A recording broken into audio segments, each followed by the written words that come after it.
शर्मा मां शारदा इंस्टीट्यूट में आप सभी का हार्दिक स्वागत करता हूं। तो दोस्तों आज हम पढ़ने वाले हैं छत्तीसगढ़ के अपवाह तंत्र के बारे में। तो दोस्तों अपवाह तंत्र बहुत ही इम्पोर्टेंट चैप्टर है, क्योंकि इसमें पूरा जो हमारा प्रदेश है उसका पानी किस नदी के माध्यम से समुद्र में जाके जो विलय हो जाता है, मिल जाता है, उसके बारे में आज हम पढ़ेंगे। अपवाह तंत्र क्या होता है पहले हम उसके बारे में जान लेते हैं। तो जो चैनल से अभी तक नहीं जुड़े हैं वो जल्दी से चैनल को सब्सक्राइब कर लीजिए और जो थंब वाला बटन है उसको जल्दी से दबा दीजिए। जितने लाइक होते हैं उतना ही मुझे लगता है कि आप लोगों के समझ में आ रहा है। ठीक है दोस्तों, सबसे पहले मैं बता देता हूँ आपको अपवाह तंत्र के बारे में। दोस्तों अपवाह तंत्र होता है जैसे हमारी बॉडी के अंदर एक कंकाल होता है ना, तो कंकाल क्या होता है, एक हड्डी से कंकाल नहीं बनता है। पूरे शरीर की सारी हड्डियां अगर जोड़ दी जाएं या कुछ हड्डियों का एक साथ मिला दिया जाए, उन्हें हम क्या कहते हैं, कंकाल कहते हैं। अगर कहें कि उंगली की एक हड्डी है उसको कंकाल कहें तो उसे कंकाल नहीं कहेंगे दोस्तों। ठीक है, तो वैसे ही नदियों का होता है। अगर हम कहें एक नदी को जाके कि ये नदी जा रही है, मान लीजिए ये नदी है और ये नदी जाके कहाँ पे, समुद्र के अंदर मिल जा रही है। ठीक है, इसको हम क्या कहेंगे, नदी कहेंगे, न कि अपवाह तंत्र कहेंगे। इसी नदी के अंदर इसकी सहायक नदियों का पानी आके इसके अंदर मिल जाए और लास्ट में ले जाके ये नदी समुद्र के अंदर मिला दे पानी को, तो उसको क्या कहेंगे, अपवाह तंत्र कहेंगे। ठीक है दोस्तों, यहाँ तक क्लियर हो गया। तो अब हम पढ़ने वाले हैं छत्तीसगढ़ में कितने अपवाह तंत्र हैं उसके बारे में पढ़ेंगे। तो सबसे पहले बता देता हूँ अपवाह तंत्र के बारे में। तो पहला हमारा पड़ता है महानदी अपवाह तंत्र। दोस्तों महानदी अपवाह तंत्र का जो हमारा छत्तीसगढ़ का बीच वाला भाग है, छत्तीसगढ़ का जो बीच का भाग है जिसको हम महानदी बेसिन के नाम से पढ़ चुके हैं, वो वाला भाग पूरा महानदी क्या करती है, उस क्षेत्र का पानी ले जाके बंगाल की खाड़ी में मिला देती है। तो ये वाला क्षेत्र क्या हो जाता है, महानदी के नाम से जाना जाता है। उसके बाद सेकंड है गोदावरी अपवाह तंत्र। गोदावरी हमारे छत्तीसगढ़ में नहीं है। गोदावरी हमारे महाराष्ट्र से होकर छत्तीसगढ़ और तमिलनाडु तेलंगाना की सीमा बनाते हुए जाती है। लेकिन इस नदी के अंदर हमारा जो दंड कारण वाला भाग है, इसका पूरा पानी और राजनांदगांव का कुछ भाग का पानी इस नदी के माध्यम से समुद्र में मिल जाता है। इसलिए जो गोदावरी नदी है इसका जो अपवाह तंत्र है वो भी हम छत्तीसगढ़ के अपवाह तंत्रों में पढ़ते हैं। ठीक है, और ये हमारा छत्तीसगढ़ का दूसरा सबसे बड़ा अपवाह तंत्र है। पहला कौन सा था, महानदी अपवाह तंत्र, क्योंकि इसके अंदर 56.16% मतलब आधे से ज्यादा क्षेत्र का पानी महानदी के माध्यम से क्या होता है, समुद्र के अंदर जाता है। महानदी अपवाह तंत्र क्षेत्रफल भी देख लें उस क्षेत्र का 77,043 वर्ग किलोमीटर का जो क्षेत्र है, मतलब ये वाला जो क्षेत्र है वो 77,43,000 वर्ग किलोमीटर। इस क्षेत्र का इतना पानी कहाँ पे जाता है, महानदी के माध्यम से समुद्र के अंदर मिल जाता है। वहीं गोदावरी को देखें तो इसका 28.64% मतलब आधे का आधा 36.49 हजार वर्ग किलोमीटर, मतलब ये जो क्षेत्र है ये 36.49 हजार वर्ग किलोमीटर का जल इस गोदावरी के माध्यम से समुद्र में जाके मिल जाता है। इसलिए इसको गोदावरी का अपवाह तंत्र कहते हैं और छत्तीसगढ़ का दूसरा सबसे बड़ा अपवाह तंत्र कहते हैं। इसके बाद गंगा नदी।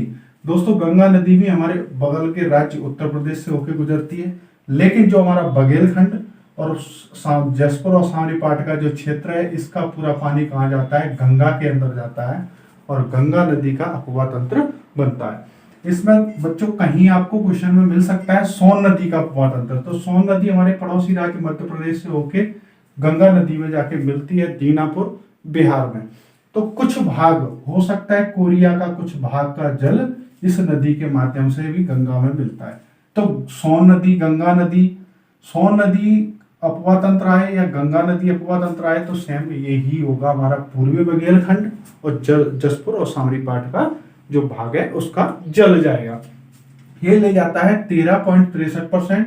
एरिया है इसका 18,789 वर्ग किलोमीटर का एरिया। इतना एरिया का पानी जो है वो हमारा कहां से होके जाता है, सोन नदी या गंगा नदी के माध्यम से अरब सागर में बंगाल की खाड़ी में जाके मिल जाता है। तो ये तीसरा हमारा अपवाह तंत्र तीसरे नंबर का कौन सा, छत्तीसगढ़ का।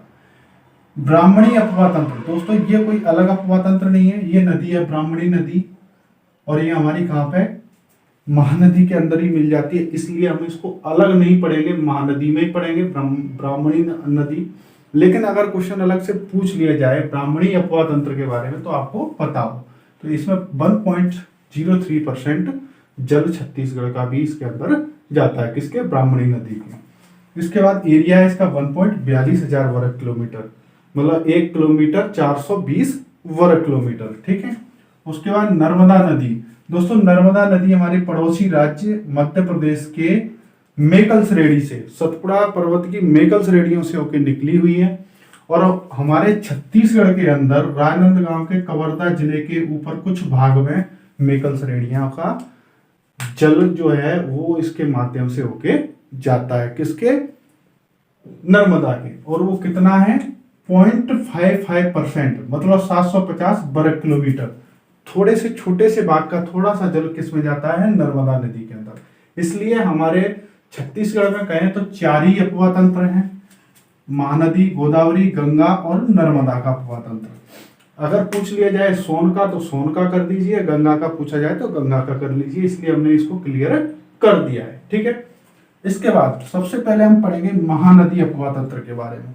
तो बच्चों इसकी कुल लंबाई महानदी की 851 किलोमीटर कहाँ तक है, इस धमतरी से लेके उड़ीसा के कटक, जहां बंगाल की खाड़ी में मिल जाती है, वहां तक इसकी लंबाई 851 किलोमीटर, क्लियर।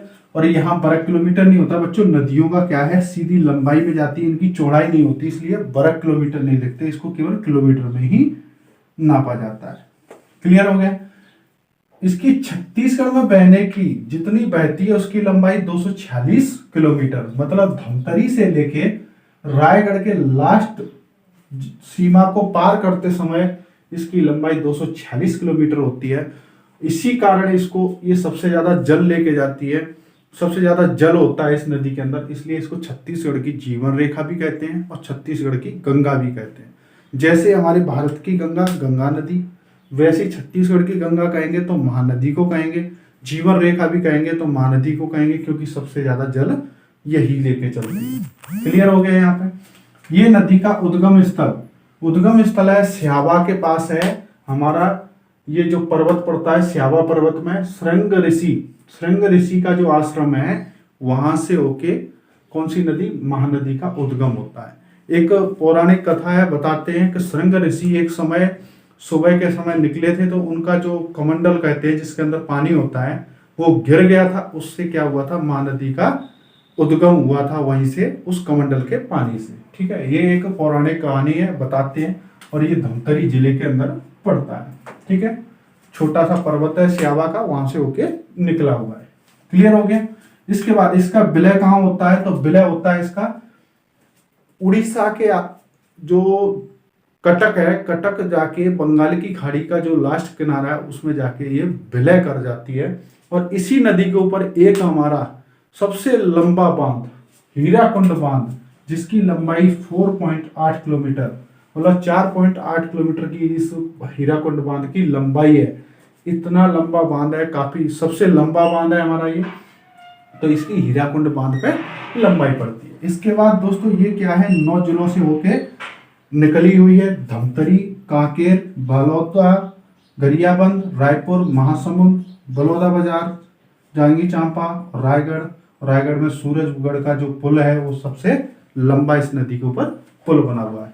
तो दोस्तों ये इसकी कुछ प्रमुख जानकारी थी जो मैंने आपको दी है। इसकी सबसे बड़ी सहायक नदी है शिवनाथ नदी, जिसकी लंबाई है 290 किलोमीटर, क्लियर हो गया। ये हमारे छत्तीसगढ़ की सबसे लंबी नदी कौन सी है, शिवनाथ नदी है, लेकिन अगर लंबाई में देखा जाए तो सबसे बड़ी महानदी है, क्लियर हो गया। दूसरी सबसे बड़ी सहायक नदी है इसकी हसदेव नदी, दूसरी सबसे बड़ी सहायक नदी है हसदेव नदी, ये जा रही है हसदेव नदी। और ये है दोस्तों शिवनाथ नदी, जिसकी लंबाई है 290 किलोमीटर। छत्तीसगढ़ की सबसे लंबी नदी शिवनाथ नदी है, ठीक है, क्लियर हो गया दोस्तों। ये था हमारा जो छत्तीसगढ़ है, छत्तीसगढ़ की जो गंगा कहें या जीवन रेखा कहें उस नदी का ये विवरण था जो मैंने आपको बताया। आगे हम पढ़ेंगे इसके बारे में, इसकी सहायक नदियाँ और इसके शहरों के बारे में, और जो हमारे इसके संगम बनते हैं उनके बारे में पढ़ेंगे, ठीक है दोस्तों। क्या है, जो महानदी का जो 7वां पॉइंट है ये है संगम।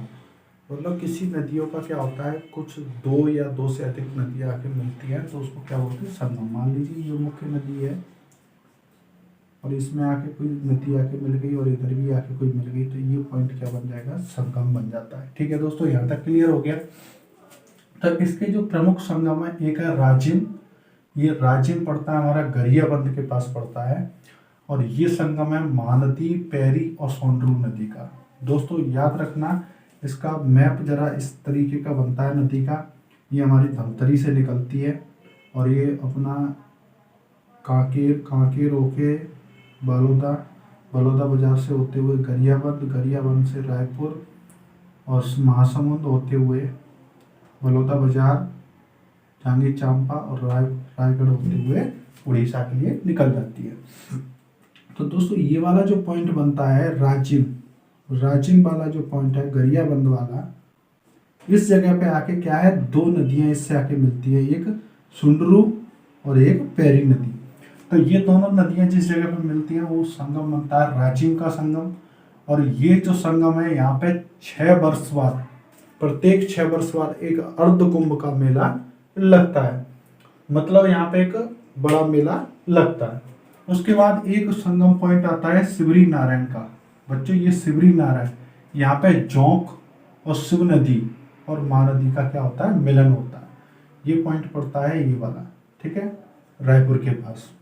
तो रायपुर के पास शिव नदी, जोंक और महानदी, ये दोनों नदियां इधर नीचे से ही आके मिलती हैं इससे। तो ये क्या हो जाता है, शिवरी नारायण का संगम। उसके बाद एक पड़ता है चंद्रपुर।